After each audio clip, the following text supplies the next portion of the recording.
Four players queuing up at the back post. Before analysing Atalanta's build-up, there's something more important. How did Dortmund try to suffocate it to survive the UCL round of 16? Let's dive in. Atalanta attempt to build from the goalkeeper. As soon as the sequence begins, Dortmund jump forward and commit to a high press, even engaging the goalkeeper directly. When the goalkeeper escapes pressure with a switch to the far side, Dortmund immediately shift into a ball-side, man-oriented press, aggressively blocking every nearby passing lane. With options limited, the possessor is forced to play forward under pressure. However, Dortmund have already closed down both the passer and the receiver intensely. With no time or space, the receiver is forced into a one-touch layoff backward. But the intensity of the press disrupts the execution, resulting in a misplaced pass.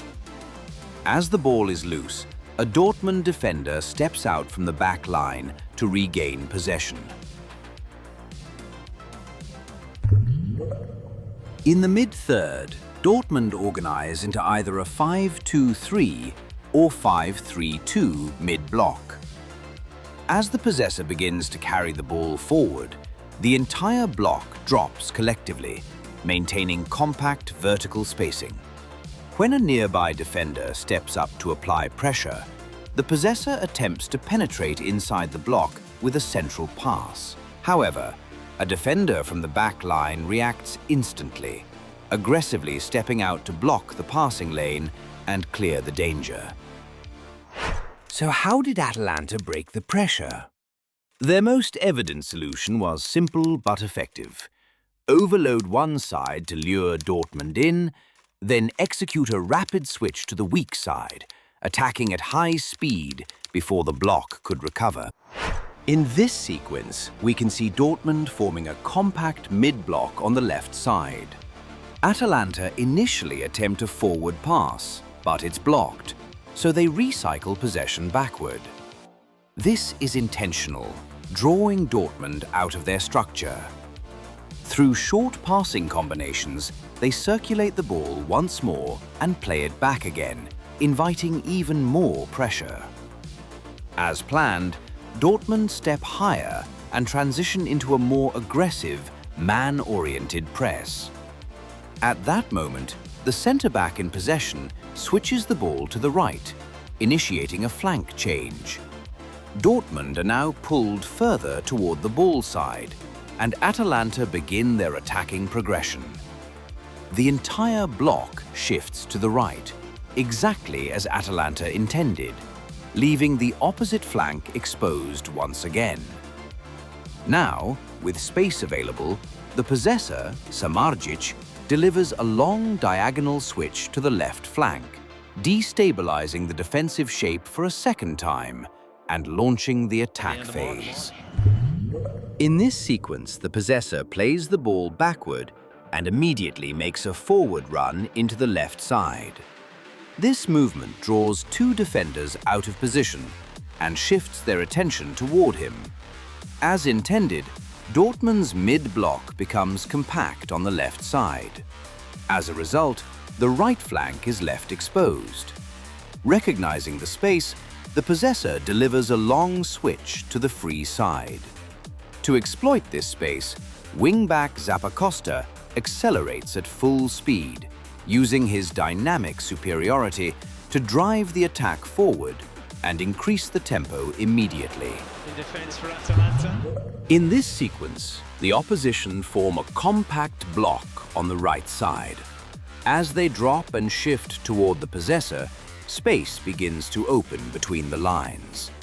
Recognizing the gap, the possessor threads a forward pass into the exposed channel. At the same moment, Sulemana, who had initially been positioned high, drops quickly into the half-line area, creating a free passing option in midfield. Three defenders immediately converge on the ball carrier. but the possessor releases the ball towards Sulemana. Because of Sulemana's downward movement, he drags a defender out of position, which creates a horizontal gap between the opposition centre-backs. As the block shifts across, wing-back Bernasconi makes an aggressive run into the now free left side space in behind. Sulemana then times his pass perfectly.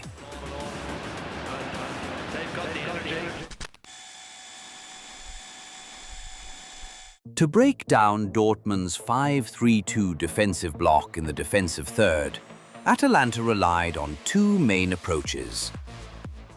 One of them was utilizing their target forward through hold-up play.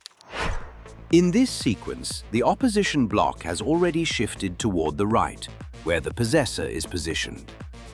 Similar to the build-up phase, Atalanta execute a quick switch to the far side. As the possessor receives the ball, Zalewski drifts left to create a passing lane, dragging a defender out of position. The moment pressure arrives on the ball carrier, a gap opens in the defensive line behind. Recognizing this, the possessor delivers a penetrative pass between the lines to the target forward, Scamacca. A defender immediately engages him physically, attempting to win the ball. However, Scamacca uses his strength and hold-up ability to shield possession. As two more defenders collapse to surround him, Scamacca turns the pressure to his advantage, laying the ball off to the now free Zalewski. Zalewski collects and quickly converts the sequence into a dangerous shot. The second approach involved drawing the opposition to one side before overloading the penalty area to create numerical duels. The possessor initially plays into a nearby midfielder to begin shifting the defensive block toward the left flank. As pressure builds, short combinations continue in the same zone, intentionally attracting multiple defenders. Once three defenders are pulled wide, Dortmund becomes free centrally and receives the pass. Although the defense attempts to recover, they are already late. At the same time, four Atalanta players occupy the far post zone, creating a 4 versus 4 or even a 3 versus 4 situation inside the box. With no real contest, Dortmund delivers a high-quality cross toward the far post. Pasalic times his run perfectly, attacking the far post space and finishing with a header. It's Pasalic.